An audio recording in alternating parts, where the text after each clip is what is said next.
Morning everyone, welcome to the webcast of TLEMsafel project. I'm the webcast host. My name is Arne Kiest. Today's presenter, Nico Fadonshot, who's the project manager of the TLEMsafel project. He will take over the presentation in just about 2 minutes. Before we go to Nico, I have a few slides I want to go through for you. And the first thing here to do is to highlight the importance that you actually have the opportunity to ask questions to the moderator, panelist, Michael Damsgaard, and also to Nico during the presentation. So you type in questions in the question box, and then you submit it to the presenter, panelist, and host. And then Michael will be collecting your questions. Maybe he'll reply some of them during the presentation. And then Nico will reply to the questions after his presentation. So the agenda today is a brief introduction about Anybody technology, since we're hosting this, and then we'll jump into the topic of today, the TLEMsafel project. So there's a bunch of guys in the audience that have never heard about Anybody technology, or at least we haven't heard about these guys. So Anybody Technology is a software company based in Denmark.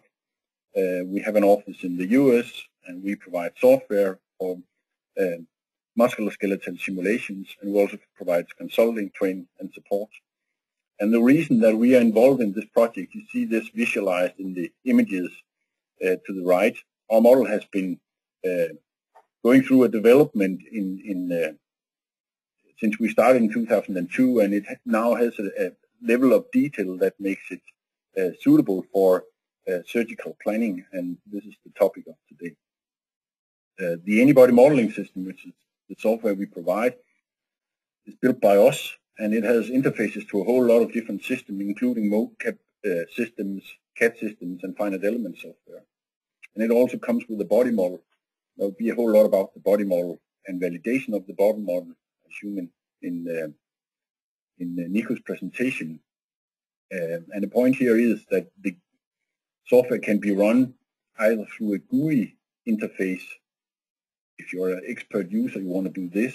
If you have big chunk sets of data, you can run it in batch mode. And there's also an API for embedded use, which we'll also see how it can be applied to surgical planning today. The body model repository covers the entire body. Today is going to be the focus on the lower extremity, but you get from the images here that it's a quite detailed model covering the entire body. And one slide highlight of the Anybody modeling system. If you think of the guy, full body guy walking to the left, that's a recorded motion from the gate lab.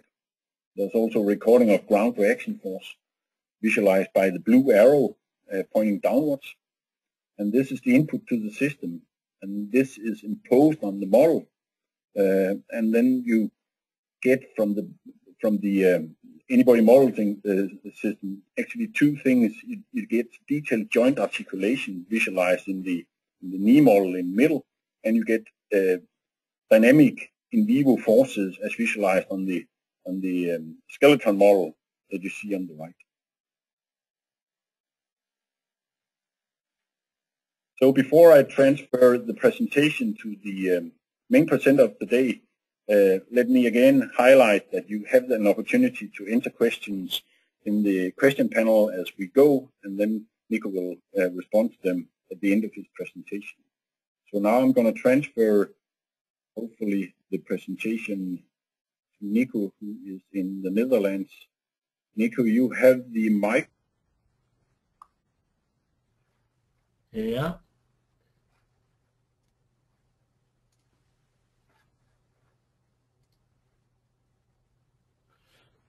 Okay. Hello everybody, my name is Nico Fadonshot. I'm a biomechanical engineer working at the University Hospital in the Netherlands, in Nijmegen, and also have a 1 day per week position at the Technical University in Twente. And I'm the coordinator of this European project, which is entitled TLEMsafel. And the title of today's Webcast is an integrated system to improve predictability of functional recovery of patients requiring musculo-skeletal surgery. And as you can see, I give this on behalf of the 6 partners in the project, and they are listed also on the next slide. So you can see the University of Twente, the Radboud University of Nijmegen, Brain Lab, Antibody Technology, Materialize, and the University of Warsaw. And our goal is to optimize complex musculoskeletal surgery using patient-specific musculoskeletal models, which we like to couple to a navigation system. And the title, TLEMsafel, is, I can imagine that it's a difficult term, but TLEM stands for Twente Lower Extremity Model. And this model is an anatomical data set which has been implemented in anybody, and as such we wanted to use this TLEM model to perform safe surgery for patients requiring large musculoskeletal surgeries. This is the team. You can see here a picture taken in Twente. As you can see, the sun is always shining in Twente, and we are about with 20 people. Currently we have involved a little bit more master students, so I think we are now with a group of 25 people, and the project runs now for 3 years, and I hope we can extend it with 1.5 years, so we have 18 months to go before we have to finish the project. So this is an example of a case that we would like to help the surgeon treat as optimal as possible. This is a 16-year-old girl. She has a painful right knee, and you can see why. This is a tumor here with the red arrows. This is a tumor, and you can imagine that a lot of tissue has to be removed. But not only bone tissue, but also muscle tissue.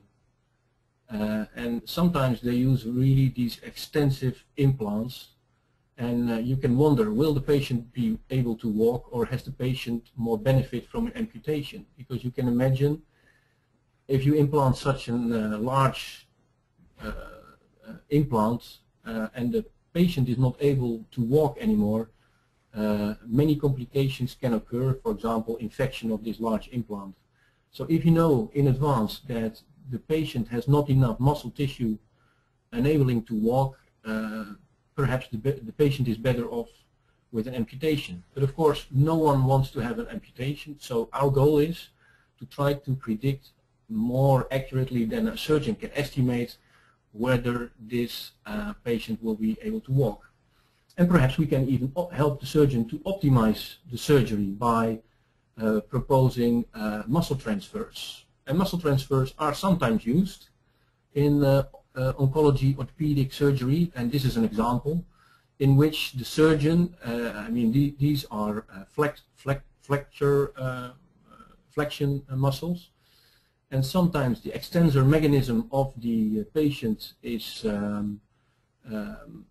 almost removed by the surgery, and then the surgeon sometimes use these flexors and transfer them to extensors, and they sometimes fit them to the patella in order to restore, let's say, the extension mechanism.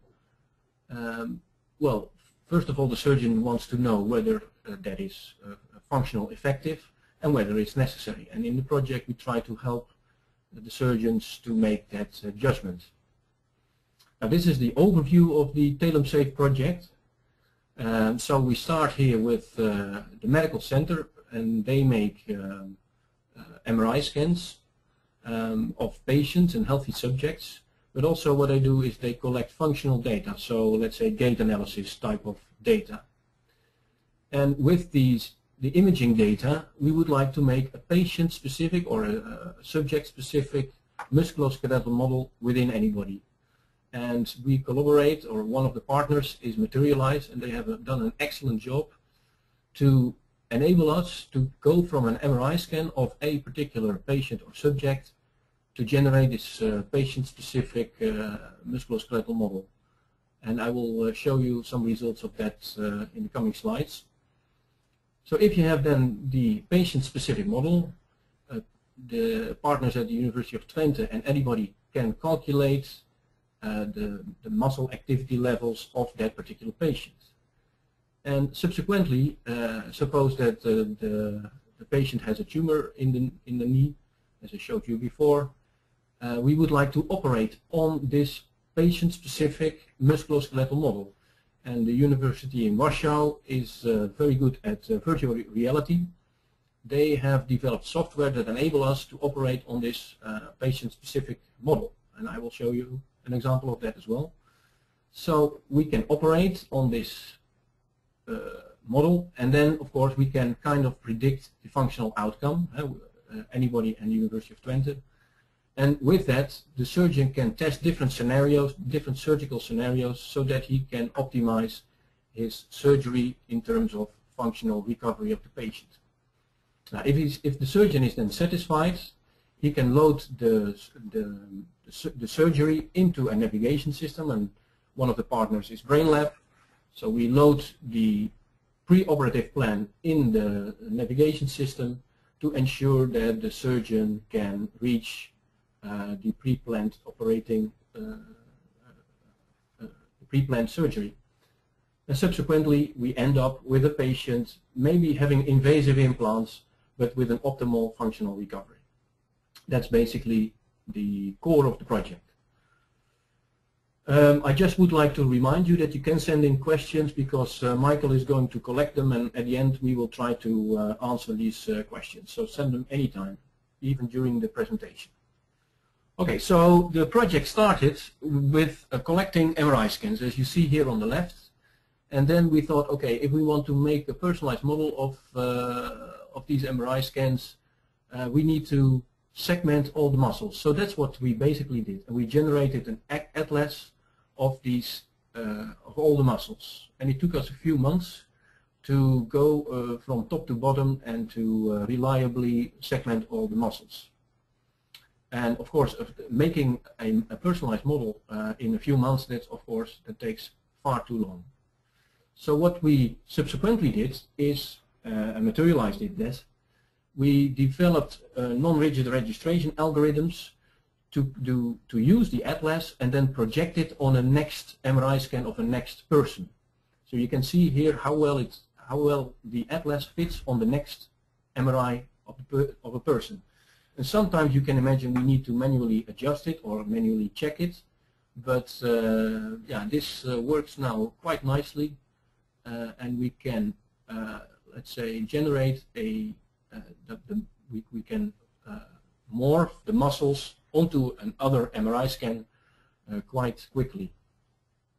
So that's within, let's say, a day. But this is, of course, only about the muscle volumes, and the muscle volumes in the model, they represent kind of the strength of the muscles. But you also would like to personalize the muscle attachment points, because, you know, the bones are all different between individuals, and the muscle attachment points are therefore also different, and the working arms of the muscles are probably also different. So initially we thought we could collect that from the MRI scans, but the attachment points are simply not visible on the MRI scans. So that's why we came up with another idea, and that's basically to morph one bone to the other. And if you have muscle attachment points, you also morph the muscle attachment points to the other bone, so that it's so that we assume that everybody is morphable in terms of shape, bone shape, but also in terms of muscle attachment points. And that turns out to be quite a good assumption. The problem, however, is that you need to have a starting point with bones having these muscle attachment points accurately determined. And it turned out that that was not available. So what you see here is Martijn Klein-Horsman. He published in the Journal of Biomechanics his anatomical data set of TLEM, but we could not use that model because there were no STL files of the bones. So there were no MRI or CT scans. So we couldn't use that for the morphing of the muscle attachment points. So that's why we decided to generate a new anatomical data set for musculo-skeletal geometry determination. And we can use this new data set for morphing the attachment sites. Okay, so we have available the MRI and the CT scans and the attachment sites of a new cadaver. And this is just a tip for you. If you plan on doing similar things, you should make an MRI scan of a cadaver before freezing, because we did it. The first two cadaver sets were after freezing, but then the quality of the MRI is much worse. So we basically scanned an MRI, scanned a body before we froze it in the anatomical department. Okay, so what did we do with this cadaver? We measured the muscle moment arms, the joint centers, and the muscle volumes, as you see here, and also the attachment points. And we did that with computer navigation. BrainLab helped us with that. And that turned out, so here you can see an example. We have now the STLs from the CT and the MRI scans. We have the attachment points measured during cadaver assessments. And in this way we have now a consistent data set of the geometry of a lower extremity. So this is going to be, to our opinion, the new gold standard, and we are going to implement this in anybody. In fact, we have done so. And this is a picture. We also segmented the skin, and this is now the cadaver-specific model which we are going to use in the TLEMsafel project.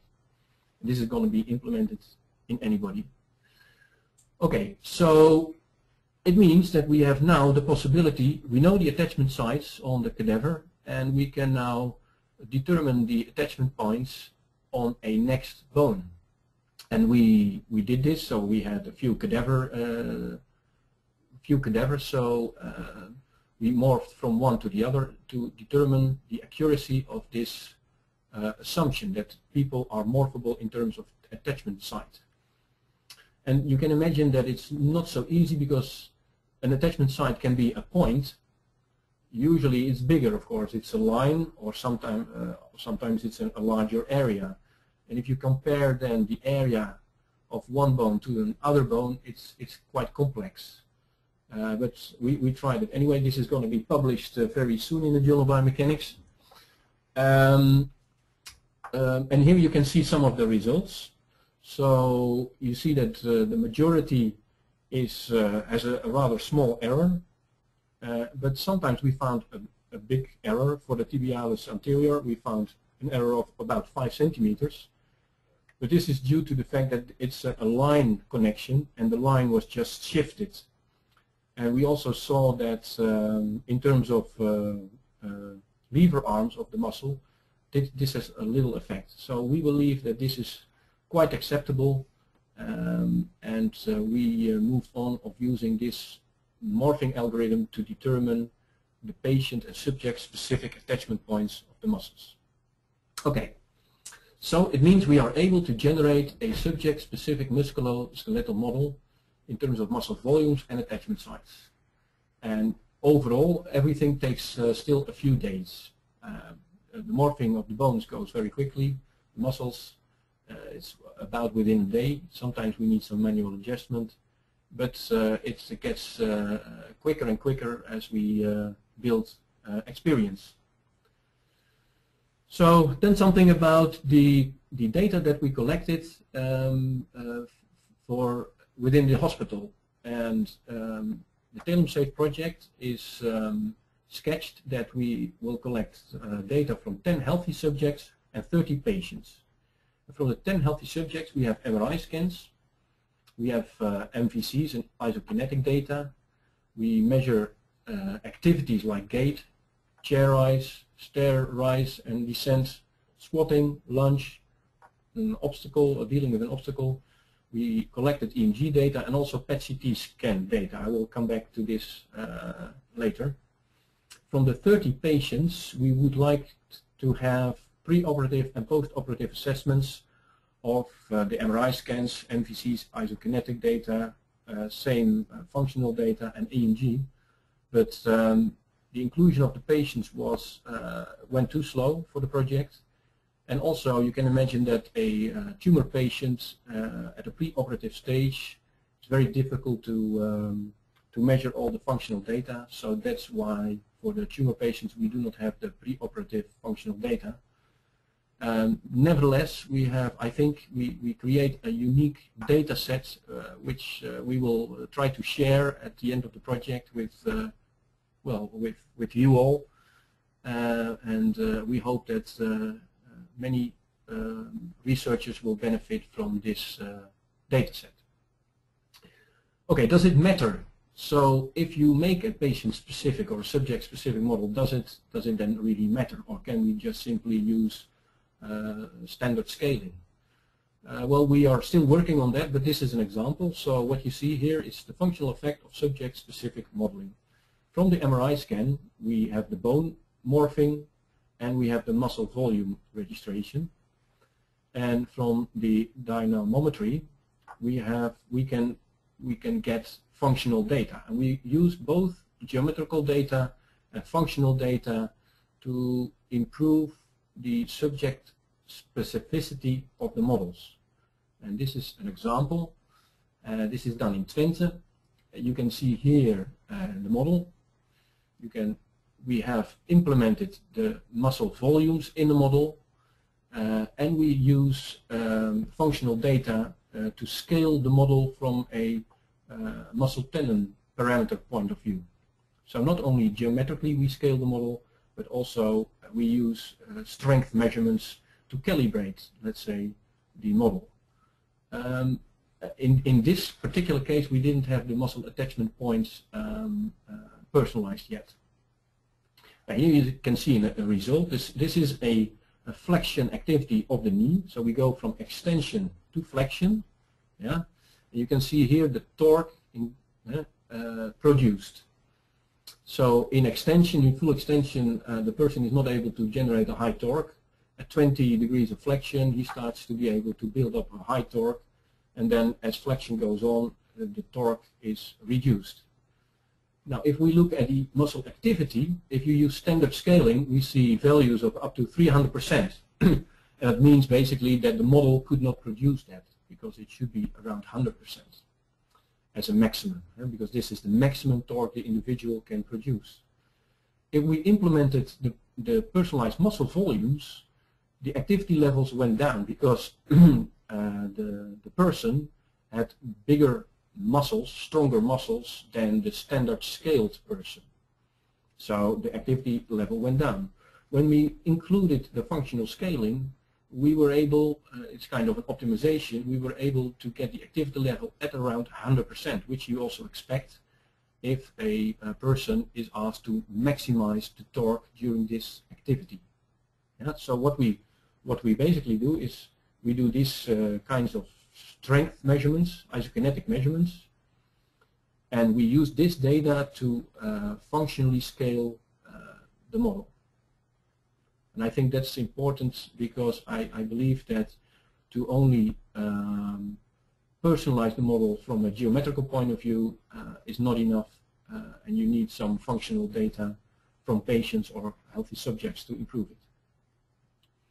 Now, very recently we looked at the effect of the muscle attachment points to personalize the muscle attachment points. So what you see here, for example, is if you just scale a person, you get activity levels which are in the order of, let's say, 150% in this case. If you only morph the bone and change the attachment points to the person who performed that activity, the activity level becomes much more realistic, so below 100%. So it means that by only changing the muscle attachment point to a more realistic location, you find better results, more realistic results. And the same goes for the gastrocnemius, for example, although we see that in this case even the more realistic muscle attachment points give values beyond 100%. But be aware that we did not include the muscle volumes here and the functional scaling. So I think if we include all these three ways of scaling and personalizing, then I think we will end up with very realistic muscle activity levels. Okay, then something about validation, because that is of course key. If you generate such a model, how realistic are these predictions? So we will use EMG, but what we also will do is we use PET-CT. And here you can see an example. This is a CT scan, and this is the PET value. So what we did is we gave subjects, the 10 healthy subjects, we give them basically radioactive glucose, and the persons had to walk on a treadmill, and the sugar is, the glucose is taken up by the muscles that are generating or requiring a lot of energy. And here you can see the distribution of the PET values. So if we have now the volumetric representation of the muscles, we can determine which muscles have generated a lot of activity, and that allows us to validate the models not only on the outside with what you do with EMG, but also the deeper muscles can now be validated, the activity levels. So I'm very excited about this because it's quite a unique method of validating muscle models. Okay, now of course if we have generated such a patient-specific model, the surgeon has to operate on the model. And the people from the university in Warsaw generated this movie in which they develop a surgical interface with the model. So you can see here the model without muscles, and in this case you see an example of a triple osteotomy, and you can imagine that with moving a bony part also the muscle attachment sites move. Here you can see a stereometric representation. We believe also that this might be very useful for educational purposes. And we will include a browsing, web browsing system.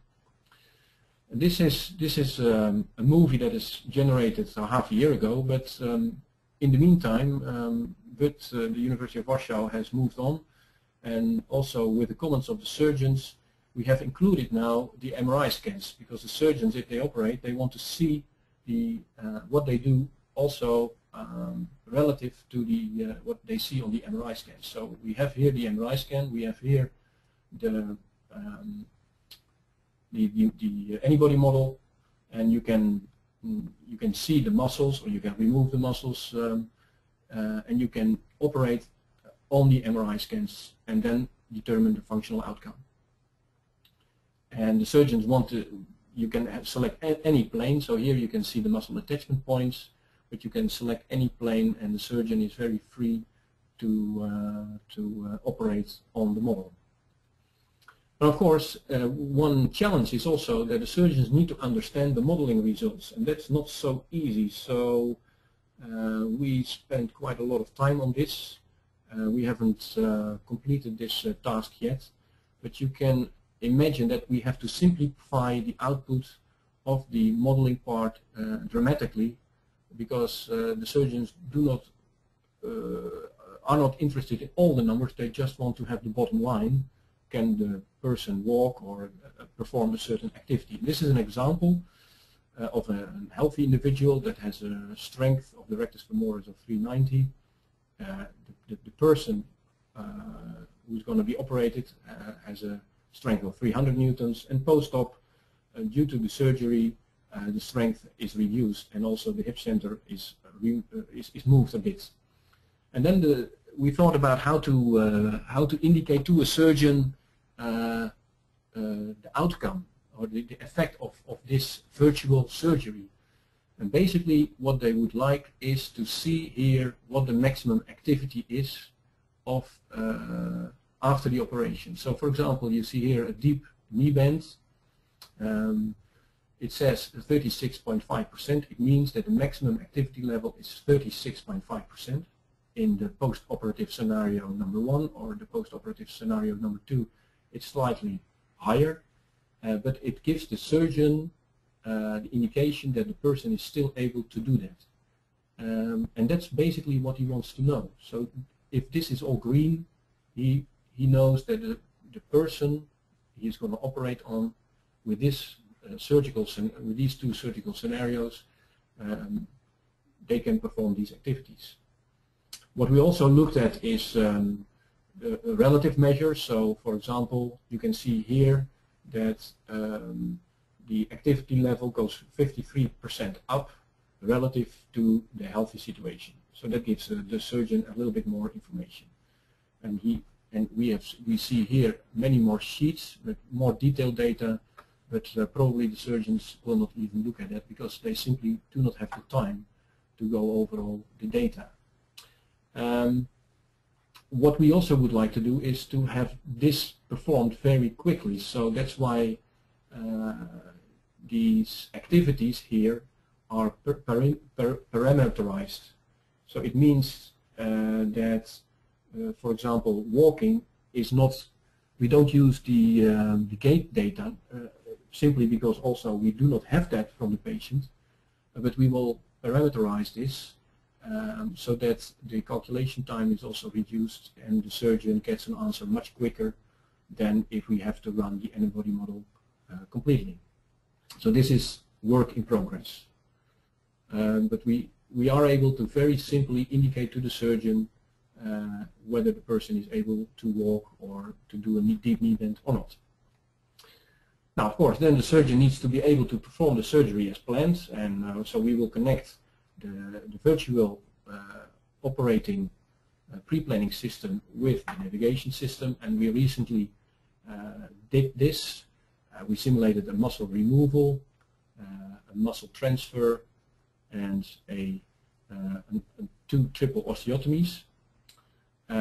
So these are cadaver experiments, and we proved basically that we could perform all steps from pre-planning from on a cadaver until functional outcome. So I'm really very excited about this because it means that we have connected all the different steps, and it's not so easy because you have an output from anybody, for example, and that has to be linked with the pre-planning system, and the pre-planning system output has to be compatible with the input from the navigation system. That's all not so trivial, but yeah, I'm happy to say that we succeeded in this step, and now it means that we can collect all the patient data and show that we are able to do that also for patient data.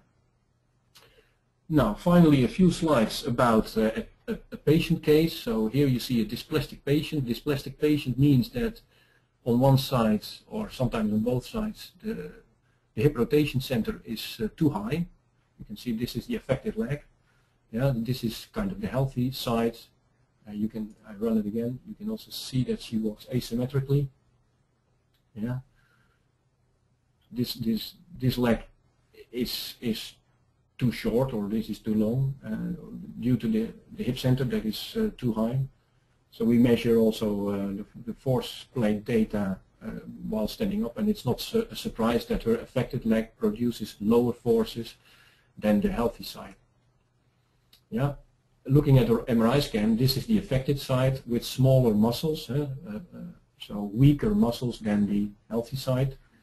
And we are now in the process of making a personalized model of her. So we have the atlas, and we had some difficulties of projecting that on this patient because the difference between a healthy individual and the dysplastic patient is rather large. So we needed to do some manual corrections. Those have been almost finished now, so we can make a personalized model of this patient. And in Twente they are working on this, and this is just recently done. So what you see here is the X-ray pre-operatively and post-operatively. Yeah. Then we have the scaled pre-operative and post-operatively model. And here you see the personalized model, and we used the bone morphing algorithm to determine the muscle attachment points. Yeah, you can see, for example, here you can see attachment of a muscle on the bone, and you can see that here it's in the air. So scaling of the model in this patient-specific case is quite, I would almost say, quite dangerous, and we have to personalize this model. So the outcome of this is, I think, for surgeons also very nice. This is just the joint angle, so this you don't even need a model for this, but these are just measurements. And in the black and the gray is the healthy side, and the green is the pre-operative case, pre-operative measurements, and then we have measurements after 6 and 12 months. And you can see, for example, in the pre-operative case that on the healthy side, the patient walks with a bended knee because that leg is too long. And you can see if the surgeon operates on her, it normalizes. And red is the closest to the healthy situation. So this is very encouraging, and even this simple data can be used perhaps to monitor rehabilitation of patients. Well, the joint moments, very similar story. You can see here the pre-operative situation, and it kind of normalizes if the surgeon operates on her. Now this is a movie of walking of the patient-specific model, yeah, in the pre-operative situation. So you can see that the joint center is far too high. And this is then the reconstructed, so you see here an implant in it. She walks much more symmetrically, and you can imagine that the muscle prediction should be more symmetrical. We are still studying that. Here you can see how she walks then, and it's a much more symmetric situation. This is just one of the first results. So you can see in solid lines the pre-operative case. So this is the generic model, and this is the patient-specific model of the gluteus medius activity. And after surgery, this in the patient-specific model it goes a little bit down, but not much. And in the generic model it goes a little bit up. And I have to say that we do not know yet which one is better, so we will have to compare that, for example, with EMG data. For the patients, we do not have PET data, so we cannot compare that. Yeah, this is also a work in progress, but I'm excited to see that, that we are getting closer and closer to mimic really what happens within a patient. Now, in conclusion, we can say that we can make personalized models in a semi-automated manner, and much of it is really automated, so it goes very fast. We have collected data of 10 healthy individuals and have demonstrated the links of the different steps in a cadaver situation. We have 18 months to go, and the current targets are that we collect functional and MRI data of the patients. We generate methods to quickly make patient-specific models, because I think it currently takes too long to generate patient-specific models. But if we gain experience, I think that also becomes quicker. And we have to, of course, demonstrate and determine the accuracy of functional predictions and quantify the improvement due to these personifications. And finally, I would like to say that if one of you is interested in application of these methods, we could still use people who want to apply it. We work with a surgical team, with some companies, and they exploit the project very well, but we are happy to apply it in other fields. So if you have ideas about that, then please visit our website or send me an email. So on behalf of our team, I would like to thank the European Commission for sponsoring us, and I would like to thank you for listening. I believe that now you should submit further questions, and we are going to the questions and answers.